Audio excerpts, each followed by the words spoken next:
ಜಾಕ್ಮಾ ಯಾವ ರೀತಿ ಫೇಮಸ್ ಆಗಿದ್ರು ಗೊತ್ತಾ? ಸೊ ಬೆಟ್ಟದಷ್ಟು ರಿಜೆಕ್ಷನ್ಸ್ನ ಫೇಸ್ ಮಾಡಿರುವಂತಹ ವ್ಯಕ್ತಿಯಾಗಿ ಇವರು ಫೇಮಸ್ ಆಗಿದ್ರು. ಅವರ ಲೈಫ್ ಸ್ಟೋರಿನ ಅವರು ಹೇಳಿದ ಮೇಲೆ ಎಲ್ಲೂ ಜಾಬ್ ಸಿಕ್ಕಿಲ್ಲ ಇವ್ರಿಗೆ, ಎಲ್ಲ ಕಡೆ ರಿಜೆಕ್ಟ್ ಮಾಡಿದ್ರು. ಓಕೆ, ಆ್ಯಂಡ್ ಇವರು ಅಲಿಬಾಬಾ ಅನ್ನುವಂತಹ ಗ್ರೂಪ್ನ ಬಿಲ್ಡ್ ಮಾಡಿದ್ರು. ಇದು B2B online marketplace Chinese ಮ್ಯಾನುಫ್ಯಾಕ್ಚರರ್ಸ್ನ ವರ್ಲ್ಡ್ ವೈಡ್ ಎಲ್ಲ ಬೈಯರ್ಸಿಗೆ ಕನೆಕ್ಟ್ ಮಾಡುವಂತಹ ಪ್ಲ್ಯಾಟ್ಫಾರ್ಮ್, ಇ ಕಾಮರ್ಸ್ ಪ್ಲ್ಯಾಟ್ಫಾರ್ಮ್ ರೀತಿ. ಓಕೆ, ಸೊ ಇವತ್ತು ಅವ್ರು ಹೇಳಿರುವಂತಹ ತುಂಬ ಇಂಪಾರ್ಟೆಂಟ್ ಲೈಫ್ ಅಡ್ವೈಸಸ್ನ ನಾನು ನಿಮ್ಮ ಜೊತೆ ಶೇರ್ ಮಾಡ್ತೀನಿ. ಸೊ ನೀವೇನಾದರೂ ಬಿಸ್ನೆಸ್ ಮಾಡಬೇಕು ಅಥವಾ ಆಂಟರ್ಪ್ರಿನರ್ಶಿಪ್ ಮಾಡಬೇಕು ಅಥವಾ ಲೈಫಲ್ಲಿ ಇನ್ಯಾವುದೇ ಒಂದು ಫೇಸಲ್ಲಿ ನೀವು ಸ್ಟಕ್ ಆಗಿದ್ರಿ, ಜೀವನದಲ್ಲಿ ಮುಂದೆ ಹೋಗೋಕ್ಕೆ ಆಗ್ತಿಲ್ಲ ಅಂತ ಅನಿಸಿ ನಿಮಗೆ ತುಂಬ ಬೇಜಾರಲ್ಲಿ ಇದ್ರೆ, ಸೊ ಇವರ ಈ ಲೈಫ್ ಅಡ್ವೈಸಸ್ ನಿಮಗೆ ತುಂಬ ಯೂಸ್ಫುಲ್ ಆಗುತ್ತೆ. ಸೊ ಈ ವಿಡಿಯೋನ ಕಂಪ್ಲೀಟ್ ಆಗಿ ನೋಡಿ. ನಾನು ನಿಮ್ಮ ಶ್ರೇಯ, ನೀವು ನೋಡ್ತಾ ಇದ್ದೀರಾ mindset Kannada YouTube channel. Subscribe ಮಾಡಿ, ಬನ್ನಿ ಈ ವಿಡಿಯೋನ ಸ್ಟಾರ್ಟ್ ಮಾಡೋಣ. ಇವರು ಈಗ ಚೈನಾದ ಬಿಲಿಯನೇರ್ ಆಗಿದ್ದಾರೆ ಆ್ಯಂಡ್ ಆಂಟರ್ಪ್ರಿನರ್ ಆಗಿದ್ದಾರೆ, ದ ಫೇಮಸ್ ಬಿಲಿಯನೇರ್. ಸೊ ಇವ್ರು ಕೊಟ್ಟಿರುವಂತಹ ಲೈಫ್ ಅಡ್ವೈಸಸ್ ನಿಮ್ಮಲ್ಲಿ ಯಾರಾದ್ರೂ ಬಿಲಿಯನೇರ್ ಆಗೋ ಡ್ರೀಮ್ನ ಕಾಣ್ತಾ ಇದ್ರೆ, ಸೊ ನಿಮಗಿದು ಸ್ಫೂರ್ತಿ ಆಗುತ್ತೆ. ಆ್ಯಂಡ್ ಯಾರ ಹಣೆ ಬರಹ ಹೇಗಿರುತ್ತೆ ಯಾರಿಗೂ ಗೊತ್ತಿರಲ್ಲ ಅಲ್ವಾ? ಸೊ ಬಿಲೀವ್ ಮಾಡಿ, ನೀವು ಕೂಡ ಬಿಲಿಯನೇರ್ ಆಗೇ ಆಗ್ತೀರಾ ಅಂತ. ಸೊ ಓಕೆ, ಸೊ ಅವ್ರೇನು ಹೇಳಿದ್ದಾರೆ ಅಂತ ಅಂದರೆ, ನೀವು 25 ವರ್ಷದ ಒಳಗಿದ್ರಿ ಅಂತ ಅಂದರೆ ಆದಷ್ಟು ದೊಡ್ಡ ದೊಡ್ಡ ಕಂಪ್ನಿನಲ್ಲಿ ವರ್ಕ್ ಮಾಡೋದಕ್ಕಿಂತ ಚಿಕ್ಕ ಚಿಕ್ಕ ಕಂಪ್ನಿನಲ್ಲಿ ವರ್ಕ್ ಮಾಡಿ ಅಂತ ಹೇಳ್ತಾರೆ. ಯಾಕಂದರೆ ದೊಡ್ಡ ಕಂಪ್ನಿಗಳು ಅಂದರೆ ಆಬ್ವಿಯಸ್ಲಿ ಅವ್ರ ಹತ್ರ ತುಂಬ ಚೆನ್ನಾಗಿರುವಂತಹ ಸಾಫ್ಟ್ವೇರ್ಸ್ ಆಗಿರ್ಬೋದು, ಒಂದು ಮಷಿನರೀಸ್ ಆಗಿರ್ಬೋದು, ಸೊ ಇದೆಲ್ಲ ಇರುತ್ತೆ. ಮೇ ಬಿ ಪ್ರಾಸೆಸ್ನ ನೀವು ಕಲಿಬೋದು. ಆದರೆ ಚಿಕ್ಕ ಚಿಕ್ಕ ಕಂಪ್ನಿನಲ್ಲಿ ನೀವು ನಿಮ್ಮ ಡ್ರೀಮ್ ಬಗ್ಗೆ ಕಲ್ತ್ಕೋತೀರಾ. ಓಕೆ, ನಿಮ್ಮ ಎಫಿಷಿಯನ್ಸಿ ಬಗ್ಗೆ ಕಲ್ತ್ಕೊಳ್ತೀರಾ. ಓಕೆ, ಆ್ಯಂಡ್ ನಿಮ್ಮ ಪ್ಯಾಷನ್ ಬಗ್ಗೆ ತಿಳ್ಕೊತೀರಾ. ಆ್ಯಂಡ್ ಎಲ್ಲನೂ ಹೇಗೆ ಮಾಡಬಹುದು ವರ್ಕ್ನ ಅನ್ನೋದನ್ನ ಪಿನ್ ಟು ಪಿನ್ ನಿಮಗಲ್ಲಿ ಹೇಳ್ಕೊಡ್ತಾರೆ. ಯಾಕೆ ಗೊತ್ತಾ? ಅಲ್ಲಿ ಯಾವುದೇ ಥರ ದೊಡ್ಡ ದೊಡ್ಡ ಮಷಿನರಿ ಸಾಫ್ಟ್ವೇರ್ಸ್ ಇರಲ್ಲ, ಮ್ಯಾಕ್ಸಿಮಮ್ ವರ್ಕು ನೀವೇ ಮಾಡಬೇಕಾಗಿರುತ್ತೆ. ಸೊ ನಿಮಗೆ ಗೊತ್ತಾಗುತ್ತೆ ಸೊ ಹೇಗೆ ಮಾಡಬೇಕು, ಏನು ಮಾಡಬೇಕು ಅಂತ. ಮೇ ಬಿ ನೆಕ್ಸ್ಟ್ ನೀವು ಯಾವ್ದಾದ್ರು ದೊಡ್ಡ ಕಂಪ್ನಿಗೆ ಸೇರಿದಾಗ ನೀವು ಸಾಫ್ಟ್ವೇರ್ ಹೆಲ್ಪ್ ತೊಗೊಂಡು ಮಾಡಿದ್ರೂ ಕೂಡ ಆ ಸಾಫ್ಟ್ವೇರ್ ಏನಾದರೂ ಕೈ ಕೊಡ್ತು, ಏನೋ ಒಂದು ಮಿಸ್ಟೇಕ್ ಮಾಡ್ತು ಅಂದರೆ ನಿಮಗೆ ಆ ಎಬಿಲಿಟಿ ಇರುತ್ತೆ ಎಲ್ಲಿ ಇದು ತಪ್ಪು ಮಾಡಿದೆ ಅಂತ. ಯಾಕಂದರೆ ನೀವೇ ಓನಾಗಿ ಮಾಡಿ ಕಲ್ತಿರ್ತೀರ ಚಿಕ್ಕ ಕಂಪ್ನಿಲಿ. ಸೊ ನಿಮಗೆ ಗೊತ್ತಿರುತ್ತೆ ಯಾವ ಪಾಯಿಂಟಲ್ಲಿ ಏನಾಗಿದೆ, ಯಾಕಿದು ವರ್ಕ್ ಆಗ್ತಿಲ್ಲ, ಎಲ್ಲಿ ಸರಿ ಮಾಡಬೇಕು ಅನ್ನೋದು ಅಲ್ವಾ?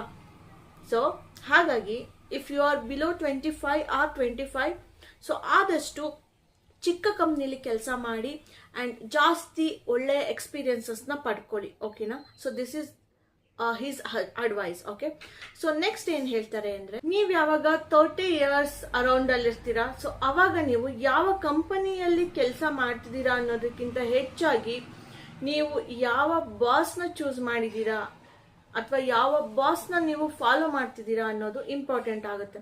ಮೇ ಬಿ ಮೆಂಟಾರ್ ಆಗಿರ್ಬೋದು, ಸೊ ಎನಿಬಡಿ. ಓಕೆನಾ? ಸೊ ಯಾಕಂದರೆ ನೀವೇನಾದ್ರು ಒಂದ್ಸತಿ ತಪ್ಪು ಬಾಸ್ನ ಚೂಸ್ ಮಾಡಿದ್ರೆ ಸೊ ನಿಮ್ಮನ್ನು ಅವರು ಬೆಳೆಯೋದಕ್ಕೆ ಬಿಡೋದಿಲ್ಲ. ಅದೇ ನೀವು ಒಂದು ಒಳ್ಳೆ ಬಾಸ್ನ ಒಳ್ಳೆ ಕಂಪ್ನಿಯಲ್ಲಿ ನೀವು ವರ್ಕ್ ಮಾಡೋದಕ್ಕೆ ಸೇರ್ಕೊಂಡ್ರಿ ಅಂತ ಅಂದರೆ ಬಾಸ್ ಬೆಳೆಯೋದ್ರ ಜೊತೆಗೆ ನಿಮ್ಮನ್ನು ಬೆಳೆಸ್ತಾರೆ ಆ್ಯಂಡ್ ಕಂಪ್ನಿ ಕೂಡ ಬೆಳೆಯುತ್ತೆ. ನೆಕ್ಸ್ಟ್, ನೀವೇನಾದರೂ 40 ಇಯರ್ಸ್ ಅರೌಂಡ್ ರೀಚ್ ಆದಾಗ ಅವಾಗ ಹೊಸದಾಗಿ ಏನೋ ಕಲಿಯೋದಕ್ಕಿಂತ ನೀವು so what is better thing ಅಂತಂದರೆ, ನೀವು ಇವಾಗ ಏನು ಕಲ್ತಿದ್ದೀರಲ್ಲ ಅದನ್ನ ಚೆನ್ನಾಗಿ ಇಂಪ್ಲಿಮೆಂಟ್ ಮಾಡಿ, ನೀವು ಇರೋ ಕಡೆ ಅದನ್ನು ಚೆನ್ನಾಗಿ ವರ್ಕ್ ಮಾಡಿ ತೋರಿಸಿ. ಆ್ಯಂಡ್ ಇನ್ನೂ ಚೆನ್ನಾಗಿ ಅದ್ರಲ್ಲಿ ಏನಾದರೂ ಚೇಂಜಸ್ ಮಾಡ್ಬೋದಾ, ಇನ್ನೂ ಏನಾದರೂ ಇಂಪ್ರೂವ್ ಮಾಡ್ಕೋಬೋದಾ ಅನ್ನೋದನ್ನ ನೋಡಿ ವಿನಃ ಹೊಸದಾಗಿ ಕಲಿಯೋಕೆ ಹೋದ್ರೆ ಇಟ್ ಇಸ್ ಟೂ ಲೇಟ್. ಯಾಕಂದರೆ ತುಂಬ ತಪ್ಪು ಮಾಡೋದು ಜಾಸ್ತಿ ಆಗುತ್ತೆ ನೀವು ಹೊಸದಾಗಿ ಕಲಿತ್ರೆ ಅಲ್ವಾ? ಸೊ ಆ ಏಜಲ್ಲಿ ನಿಮ್ಗೆ ಏನೂ ಬರೋದಿಲ್ಲ, ಇದೇನೋ ಮಾಡಿ ತಪ್ಪು ಮಾಡ್ತಿದ್ದಾರೆ ಅನ್ನೋದಕ್ಕಿಂತ ನೀವು ಕಲ್ತಿರೋದನ್ನ ತುಂಬ ಚೆನ್ನಾಗಿ ನೀವು ಮಾಡ್ಕೊಂಡು ಹೋದ್ರೆ ಸೊ ನಿಮಗೆ ಸಿಗೋ ಬೆಲೆನೇ ಬೇರೆ. ಮೇ ಬಿ ನೀವು ಬೇರೆ ಲೆವೆಲ್ಗೂ ಹೋಗ್ತೀರಾ. ಆ್ಯಂಡ್ ಮೇ ಬಿ ನಿಮಗೆ ನೀವು ಮಾಡ್ತಿರೋ ಕೆಲಸ ನಿಮಗೆ ಇಷ್ಟ ಆಗಿ, ನಿಮ್ಮ ಎಬಿಲಿಟಿ ನಿಮಗೆ ಇಷ್ಟ ಆಗಿ ನೀವು ಓನಾಗಿ ಏನಾದರೂ ಒಂದು ಸ್ಟಾರ್ಟ್ ಮಾಡಬಹುದು, ಕಂಪ್ನಿನ ಅಥವಾ ಬಿಸ್ನೆಸ್ನ. Right? So if you are 30 to 40, so do this thing. Okay, next, in case ನೀವು ಅರೌಂಡ್ 50 ಆಯಿತು ಅಥವಾ ಯಾವುದಾದ್ರು ಕಂಪ್ನಿಲಿ ವರ್ಕ್ ಮಾಡ್ತಿದ್ರೆ ಅಥವಾ ನಿಮ್ಮದೇ ಓನ್ ಬಿಸ್ನೆಸ್ ಇತ್ತು ಅಂದರೆ ಆದಷ್ಟು ಯಂಗ್ ಪೀಪಲ್ ಮೇಲೆ ಇನ್ವೆಸ್ಟ್ ಮಾಡೋದನ್ನ ಕಲ್ತ್ಕೋಬೇಕಂತೆ. ಯಾಕೆ ಗೊತ್ತಾ? ಅವರು ನಿಮಗಿಂತ ಚೆನ್ನಾಗಿ ಕೆಲಸಗಳನ್ನ ಮಾಡ್ತಾರೆ ಆ್ಯಂಡ್ ಫ್ರೆಶ್ ಮೈಂಡ್ ಇರುತ್ತೆ ಅವ್ರಿಗೆ, and also fresh thoughts and ತುಂಬ ಚಿಕ್ಕವ್ರು ಇರ್ತಾರೆ ಏಜಲ್ಲಿ, ತುಂಬ ಚೆನ್ನಾಗಿ ವರ್ಕ್ನ ಮಾಡೋದಕ್ಕೆ ಅವ್ರಿಗೆ ಬರುತ್ತೆ, ಗೊತ್ತಾಯ್ತಾ. ಅಂಡ್ ಅವರ ಎಕ್ಸ್ಪೀರಿಯನ್ಸಸ್ ಹೊಸದಾಗಿರುತ್ತೆ. ಸೊ ನಿಮ್ಮ 50 years ಎಕ್ಸ್ಪೀರಿಯನ್ಸ್ಗಿಂತ ಇವಾಗಿನ ಅವರ ಎಕ್ಸ್ಪೀರಿಯನ್ಸಸ್ ಅವ್ರು ಕಲ್ತು ಬಂದಿರೋದು ಇಷ್ಟು ದಿನ, ಸೊ ಅದು ಇನ್ನೂ ಚೆನ್ನಾಗಿ ಜಾಸ್ತಿ ವ್ಯಾಲ್ಯೂ ಆ್ಯಡ್ ಮಾಡುತ್ತೆ ಅಂಡ್ ನಿಮ್ಮ ಕೆಲಸಗಳು ಈಸಿ ಆಗ್ತಾ ಹೋಗುತ್ತೆ, ರೈಟ್. ಸೊ ಹಾಗಾಗಿ ಯಂಗ್ ಪೀಪಲ್ ಮೇಲೆ ಇನ್ವೆಸ್ಟ್ ಮಾಡಿ, ಅವ್ರಿಗೆ ಟ್ರೈನಿಂಗ್ ಕೊಡಿ, ನೀವು ಕಲ್ತಿರೋದನ್ನ ಅವ್ರಿಗೆ ಹೇಳ್ಕೊಡಿ. ಓಕೆ, ಸೊ ದಿಸ್ ವೇ ನೀವೇನಾದ್ರೂ ಒಂದು ಬಿಸ್ನೆಸ್ ಮಾಡಿದ್ರೆ ಅಥವಾ ನೀವೊಂದು ಯಾವ್ದಾದ್ರು ಕಂಪ್ನಿಲಿದ್ರೆ ನೀವು ಬೆಳಿಬಹುದು ಅಂಡ್ ಒಳ್ಳೆ ಹೆಸರು ತಗೋಬಹುದು. ಓಕೆ, ಅಂಡ್ 60 years ಅಷ್ಟರಲ್ಲಿ ನಿಮಗೂ ಎನರ್ಜಿ ಇರೋದಿಲ್ಲ ಅಂಡ್ ನೀವು ತುಂಬಾ ಕಲ್ತಿರ್ತೀರ, ತುಂಬಾ ಚೆನ್ನಾಗಿ ದುಡ್ಡು ಮಾಡಿರ್ತೀರಾ. ಸೊ ಲೈಫ್ನ ರಿಲ್ಯಾಕ್ಸ್ ಮಾಡಿಕೊಂಡು ನಿಮ್ಮ ಒಂದು ರಿಟೈರ್ಮೆಂಟ್ ಲೈಫ್ ಆ 60 years ಏಜ್ನ ಸೊ ಆರಾಮಾಗಿ ನೀವು ಕಳಿಬಹುದು. ಅಂಡ್ ಈ ಜಾಕ್ಮಾ ಹೇಳೋದು ಏನ್ ಗೊತ್ತಾ, ಸೊ ಯಂಗ್ ಪೀಪಲ್ಗೆ ತುಂಬಾ ಚೆನ್ನಾಗಿ ಸಜೆಷನ್ಸ್ನ ಕೊಡ್ತಾರೆ. ನೀವೇನಾದ್ರು ಅರೌಂಡ್ 25 ಅಥವಾ 25 ಬಿಲೋ ಇದ್ರೆ ಆದಷ್ಟು ಜಾಸ್ತಿ ಮಿಸ್ಟೇಕ್ಸ್ ಮಾಡಿ ಲೈಫಲ್ಲಿ ಅಂತ ಹೇಳ್ತಾರೆ. ಬಿಕಾಸ್ ಅದೇ ಏಜು ಆಕ್ಚುಲಿ ಅದೇ ಟೈಮು ನಿಮಗೆ ಸಿಕ್ಕಿರೋದು, ಗೊತ್ತಾಯ್ತಾ. ಬಿಕಾಸ್ ಅದು ಕ್ರಾಸ್ ಆದ್ಮೇಲೆ ನಿಮ್ಮ ಮೈಂಡ್ ಸೆಟ್ಗಳು ಚೇಂಜ್ ಆಗ್ತಾ ಬರುತ್ತೆ, ನಿಮ್ಮ ಪ್ರಯಾರಿಟಿ ಚೇಂಜ್ ಆಗ್ತಾ ಬರುತ್ತೆ, ಜನಗಳ ಬಗ್ಗೆ ಜಾಸ್ತಿ ಅರ್ಥ ಆಗ್ತಾ ಬರುತ್ತೆ. ಅಂಡ್ ಇದು ತಪ್ಪು, ಇದು ಮಾಡಬಾರ್ದು, ಏನಂತಾರೋ ಏನೋ, ಸೊ ಈ ರೀತಿ ಎಲ್ಲ ಯೋಚನೆಗಳು ಬರುತ್ತೆ. ಸೊ 25 ಒಳಗೆ ನೀವು ಆದಷ್ಟು ಜಾಸ್ತಿ ಮಿಸ್ಟೇಕ್ಸ್ನ ಮಾಡಿ ಜಾಸ್ತಿ ಕಲ್ತ್ಕೊಳ್ಳಿ, ಓಕೆನಾ. ಸೊ ತುಂಬಾ ಕಲಿತಾ ಹೋಗಿ, ಲೈಫ್ ಎಕ್ಸ್ಪೀರಿಯನ್ಸ್ ಆಗಿರ್ಬೋದು ಅಥವಾ ಆಫೀಸ್ಗಳಲ್ಲಿ ಆಗಿರಬಹುದು.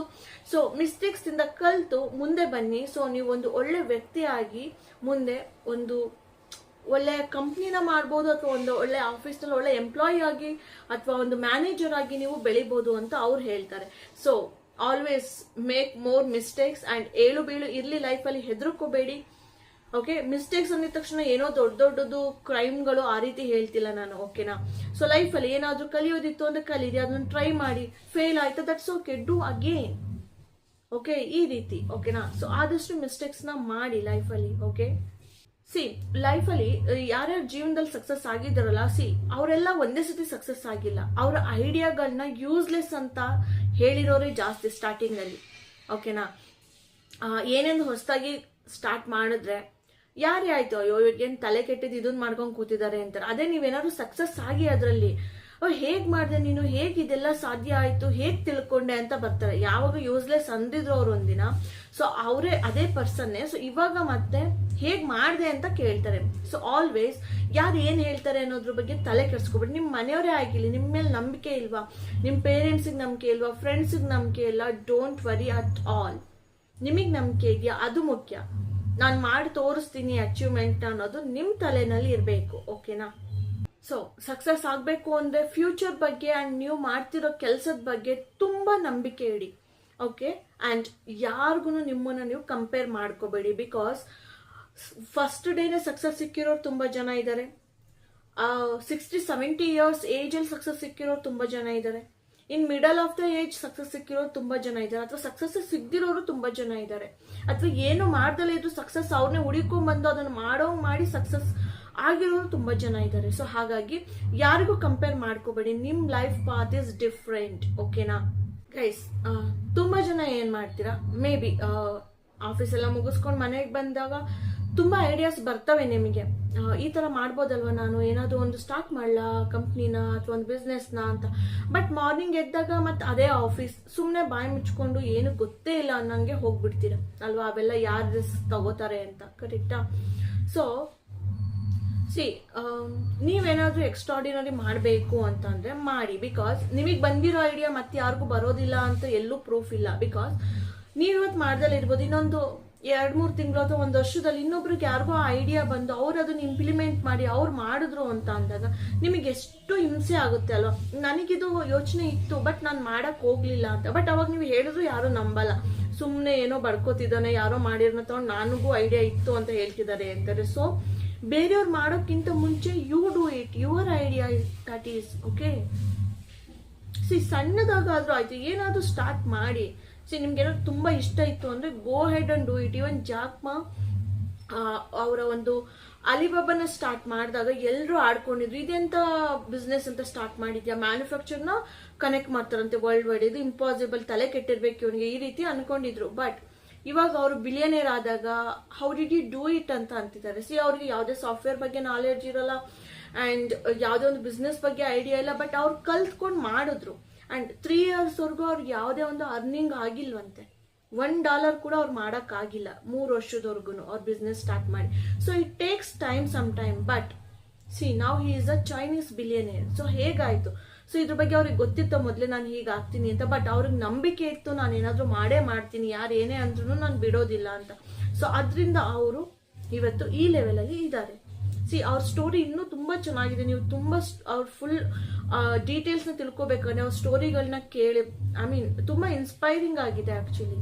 ಆ್ಯಂಡ್ ಇನ್ನೊಂದು, ಏನಾದರೂ ಮಾಡಿ ಅಂತ ಅಂದಾಗ, ಸೊ ಓಕೆ ನಿಮ್ಮ ಡ್ರೀಮ್ ಏನಿದೆ ಅಂತ ಸಿ ಮೇ ಬಿ ನೀವೇನಾದರೂ ಒಂದು 30-35 ಇದ್ದಾಗ ಏನಾದರೂ ಒಂದು ಬಿಸ್ನೆಸ್ ಮಾಡಬೇಕು ಅನ್ನೋ ಐಡಿಯಾ, ಅದೇ ನಿಮ್ಮ ಡ್ರೀಮ್ ಇರ್ಬೋದು. ಬಟ್ ಒಂದು ಸ್ಟೂಡೆಂಟಿಗೆ ಇವತ್ತು 80 ಮಾರ್ಕ್ಸ್ ಬಂದಿದ್ದು ನೆಕ್ಸ್ಟ್ ಎಕ್ಸಾಮಲ್ಲಿ 95 ತೆಗಿಯೋದು ಕೂಡ ಅವ್ರ ಡ್ರೀಮೇನೆ, ಓಕೆನಾ?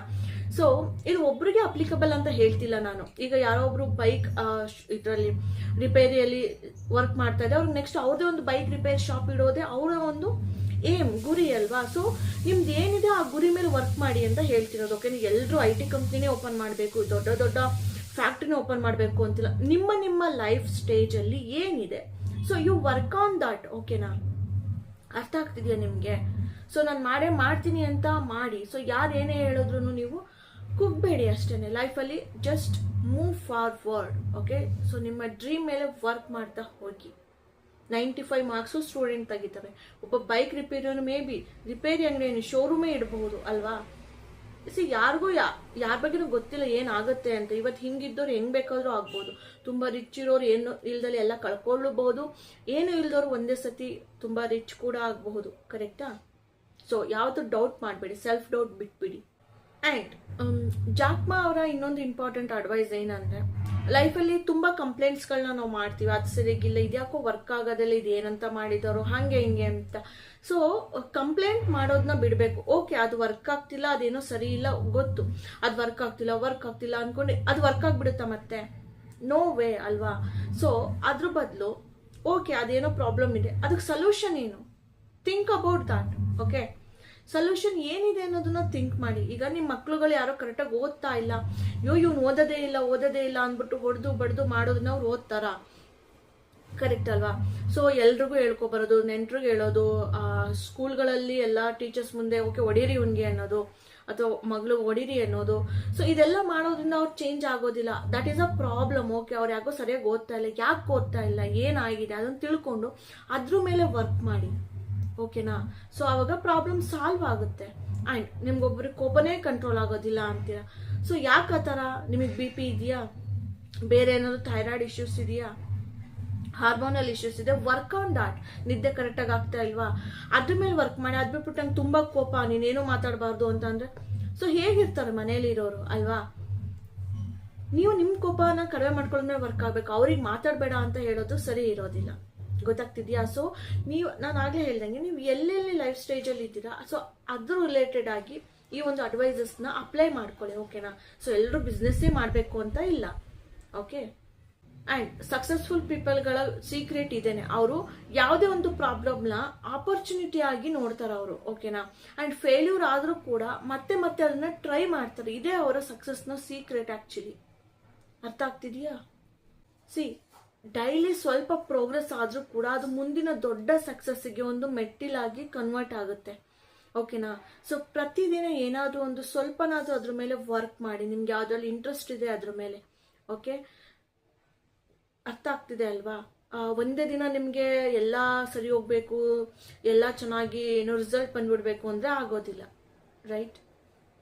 ಸಿ ಪಾಸಿಟಿವ್ ಮೈಂಡ್ಸೆಟ್ ಇಟ್ಕೊಂಡು ಕಂಟಿನ್ಯೂಸ್ ಆಗಿ ಲರ್ನಿಂಗ್ ಮತ್ತು ಗ್ರೋತ್ ಬಗ್ಗೆ ನೀವು ಅಭ್ಯಾಸ ಮಾಡ್ಕೊಳ್ತಾ ಹೋದರೆ ಯಾವುದೇ ಕ್ಷೇತ್ರದಲ್ಲಿರಲಿ ನಿಮಗೆ ಖಂಡಿತವಾಗಿ ಗ್ರೋತ್ ಸಿಗುತ್ತೆ. ಬಟ್ ಪಾಸಿಟಿವ್ ಮೈಂಡ್ಸೆಟ್ ಇರಲೇಬೇಕು ನಿಮಗೆ. ಸಿ ಯಾವತ್ತೂ ನಿಮ್ಮ ಡ್ರೀಮ್ನ ಗಿವ್ ಅಪ್ ಮಾಡಬೇಡಿ. ಡಿಟರ್ಮಿನೇಷನ್ ಇತ್ತು ಅಂತ ಅಂದರೆ ಎಲ್ಲ ಕೂಡ ಸಾಧ್ಯ ಇದೆ ಲೈಫಲ್ಲಿ, ಗೊತ್ತಾಯ್ತಾ? ಕೊನೆಯದಾಗಿ ಹೇಳ್ಬೇಕಂದ್ರೆ ಸಕ್ಸಸ್ಸು ಒಂದೇ ದಿನದಲ್ಲಿ ಬರೋದಿಲ್ಲ, ಓಕೆನಾ? ಸೊ ರಿಜೆಕ್ಷನ್ಸ್, ಫೇಲ್ಯೂರ್ಸ್, ಚಾಲೆಂಜಸ್ ಇದನ್ನೆಲ್ಲ ಫೇಸ್ ಮಾಡಿ ಮುಂದೆ ಹೋದರೆ ಮಾತ್ರ ನಿಮಗೆ ಆ ಒಂದು ಸಕ್ಸಸ್ ಸಿಗುತ್ತೆ. ಅರ್ಥ ಆಯ್ತಿದ್ಯಾ? ನಮ್ಮ ಮೇಲೆ ನಂಬಿಕೆ ಇಟ್ಟು ಹಾರ್ಡ್ ವರ್ಕ್ ಮತ್ತು ಡ್ರೀಮ್ ಜೊತೆ ನಾವು ನಮ್ಮ ವರ್ಕ್ನ ಪರ್ಸ್ಯೂ ಮಾಡಿದ್ರೆ ಯಾವುದೇ ಗೋಲ್ ಆಗಿರಲಿ ನೀವು ಅಚೀವ್ ಮಾಡ್ಬೋದು, ಅಂತ ಮಾಡೇ ಮಾಡ್ತೀರಾ. So never give up, keep learning and keep growing. Success will eventually follow you. ಗೊತ್ತಾಯ್ತಾ? ಸೊ ಇದಾಗಿತ್ತು ಇವತ್ತಿನ beautiful life advice from famous billionaire Jack Ma. So ನಿಮಗೆ ಇದರಿಂದ ಯೂಸ್ಫುಲ್ ಆದಂತಹ ಪಾಯಿಂಟ್ಸ್ಗಳು ಸಿಕ್ಕಿದೆ ಅಂತ ಭಾವಿಸ್ತೀನಿ. ಈ ವಿಡಿಯೋ ಇಷ್ಟ ಆಯಿತು ಅಂತ ಅನ್ಕೊಂಡಿದ್ದೀನಿ. ಕಮೆಂಟ್ ಮಾಡಿ ಗೈಸ್ ಆ್ಯಂಡ್ ಲೈಕ್ ಮಾಡಿ, ಆ್ಯಂಡ್ ಈ ವಿಡಿಯೋನ ಬೇಕಾಗಿರೋರಿಗೆ ಶೇರ್ ಕೂಡ ಮಾಡಿ, ಓಕೆನಾ? ಸೊ ನಾನು ನಿಮ್ಮ ಶ್ರೇಯ, ನೀವು ನೋಡ್ತಾ ಇದ್ದೀರಾ mindset Kannada YouTube channel. Subscribe ಮಾಡಿ ಆ್ಯಂಡ್ ಜಾಸ್ತಿ ಸಪೋರ್ಟ್ ಮಾಡಿ. ಸೊ ಈ ವಿಡಿಯೋನ ಇಲ್ಲಿಗೆ ಮುಗಿಸ್ತಾ ಇದ್ದೀನಿ. ಮತ್ತೆ ನೆಕ್ಸ್ಟ್ ವಿಡಿಯೋದಲ್ಲಿ ಸಿಗ್ತೀನಿ. ಅಲ್ಲಿವರೆಗೂ take it, bye, see you all.